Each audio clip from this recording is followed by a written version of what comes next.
Hi കൂട്ടുകാരെ, സലിജാസ് കിച്ചണിലേക്ക് എല്ലാവർക്കും സ്വാഗതം. നമ്മളിന്നിവിടെ റെഡിയാക്കുന്നത് ഒരു മുട്ട മസാലയാണ്.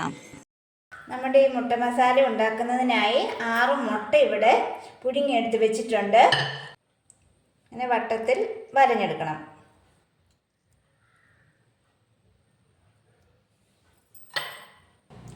ഇനി ഈ മുട്ടയൊന്ന് ഫ്രൈ ചെയ്തെടുക്കുന്നതിനായി നമുക്കൊരു മസാല ഉണ്ടാക്കണം. അതിലേക്ക് ഒരു 3/4 ടീസ്പൂൺ കാശ്മീരി ചില്ലി, ഒരൽപ്പം മല്ലിപ്പൊടി, ഒരു 1/4 ടീസ്പൂണോളം കുരുമുളക് പൊടി, 1/4 ടീസ്പൂൺ മഞ്ഞൾപ്പൊടി, ഉപ്പ് ഇത്രയും എടുത്ത് നമുക്ക് ഒരൽപ്പം വെള്ളത്തിലൊന്ന് പേസ്റ്റ് ആക്കി എടുക്കണം.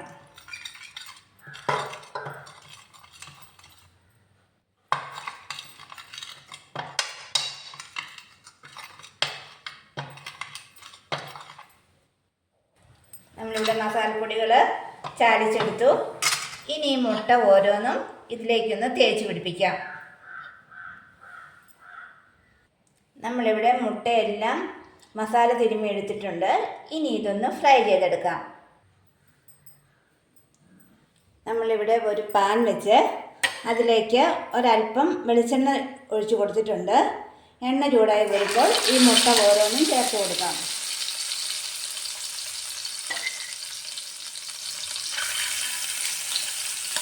ഇനി ഇത് ഓവറായിട്ട് ഇളക്കാതെ നമുക്ക് പതിയെ ഒന്ന് മറിച്ചിട്ട് ഫ്രൈ ചെയ്തെടുക്കാം.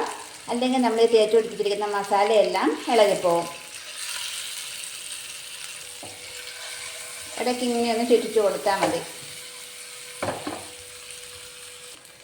ഇപ്പോഴിവിടെ മുട്ടയെല്ലാം നന്നായിട്ട് ഫ്രൈ ആയിട്ടുണ്ട്. ഇനി നമുക്കിത് ഈ പാനിൽ നിന്നും മാറ്റി കൊടുക്കാം. ഇനി അതേ പാനിൽ തന്നെ 1.5 ടീസ്പൂൺ എണ്ണ ഒഴിച്ചു കൊടുത്തിട്ടുണ്ട്. ഇനി എണ്ണ ഒന്ന് ചൂടായി വരുമ്പോൾ നമുക്ക് ഒരു കഷ്ണം പട്ടയും 1 ഏലക്കയും 2 ഗ്രാമ്പും കൂടെ ചേർത്തൊന്ന് പെട്ടെന്ന് മൂപ്പിച്ചെടുക്കാം. ഇനി അതിലേക്ക് ഇഞ്ചിയും വെളുത്തുള്ളിയും കൂടെ ചതച്ചെടുത്തതാണ്, അതും കൂടെ ചേർക്കാം. 1 സ്പൂണേ ഉള്ളൂ. ഇത് ഒന്ന് നന്നായിട്ട് മൂത്ത് വരണം. ഇനി നമുക്കതിലേക്ക് ഒരു 3 വലിയ സവോള കൊത്തി അരിഞ്ഞതാണ്, അതും കൂടെ ചേർത്ത് കൊടുത്ത് ഒന്ന് വഴറ്റിയെടുക്കണം. സവോള ഒന്ന് പെട്ടെന്ന് വഴന്ന് വരുന്നതിന് നമുക്കതിലേക്ക് പാകത്തിന് ഉപ്പ് ചേർത്ത് കൊടുക്കാം. ഒരു 3 പച്ചമുളക് അറ്റം പിളർന്നതാണ്, അതും കൂടി ഒന്ന് ചേർത്ത് കൊടുത്തിട്ടൊന്ന് ഇളക്കിയെടുക്കാം. ഒരു 2 കറിവേപ്പിലയും കൂടെ ചേർത്ത് കൊടുക്കുന്നുണ്ട്. ഇത് നല്ല രീതിയിൽ തന്നെ വഴന്ന് വരണം. സവോള ഇവിടെ നന്നായിട്ട് വഴന്ന് വന്നു, നല്ല ഗോൾഡൻ കളറായി. ഇനി നമുക്കതിലേക്ക് പൊടികൾ ചേർത്ത് കൊടുക്കാം. 1 ടീസ്പൂൺ കാശ്മീരി ചില്ലിയാണ്, 1/2 ടീസ്പൂൺ എരിവുള്ള മുളക് പൊടിയും കൂടി ചേർക്കാം.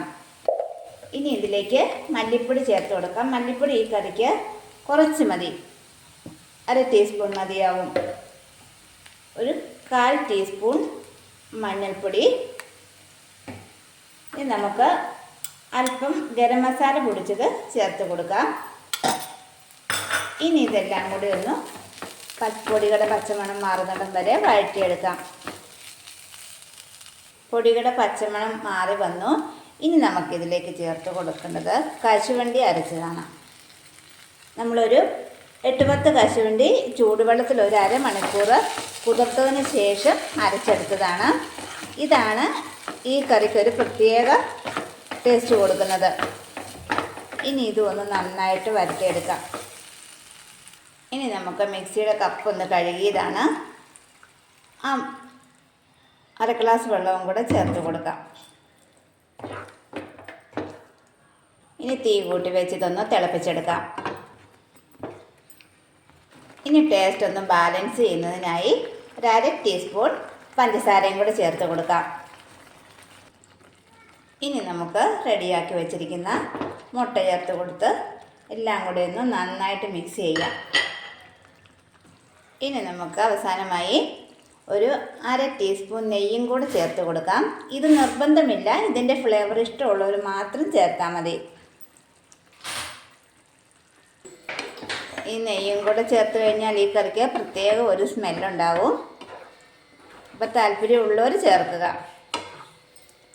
ഇനി നമുക്ക് തീ ഒന്ന് കൂട്ടി വെച്ച് ഒറ്റ തിളയും കൂടി ഒന്ന് തിളച്ചെടുക്കാം. ഒരു തണ്ട് കറിവേപ്പിലയും കൂടെ ചേർത്ത് കൊടുത്തതിന് ശേഷം നമുക്ക് തീ ഓഫ് ചെയ്യാം.